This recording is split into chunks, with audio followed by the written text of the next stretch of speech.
Good evening. I'm Weijia Jiang in New York. Tonight, the showdown over Ukraine between Russia and the West shows no sign of easing. Instead, it is intensifying. Today, Moscow sent 2 long-range nuclear-capable bombers on patrol over its ally, Belarus.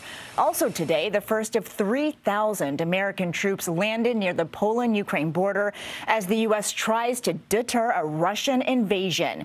CBS's Charlie D'Agata is in Estonia tonight with more on the brewing conflict.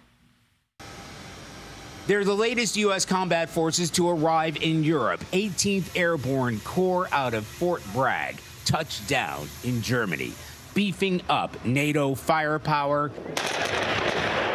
Amid mounting concerns, Russia is preparing to launch a full-scale invasion of Ukraine. U.S. officials aren't yet certain whether President Vladimir Putin will pull the trigger, but they're building up defenses in frontline NATO states in response to what they call an elevated risk. NATO officials told us American F-15s were scrambled out of Estonia to intercept 4 Russian fighters over the Baltic Sea. We visited that U.S. squadron earlier this week. To do an expedited launch. Lieutenant Colonel Taylor Gifford commands those F-15s.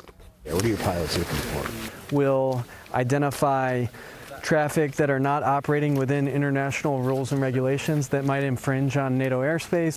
Bolstering the border against an increasingly boisterous neighbor. That's the American squadron's first intercept since it arrived here last week. Their deployment, along with moving more U.S. forces to Eastern Europe, is part of an overall mission to reassure NATO allies and deter Russian aggression.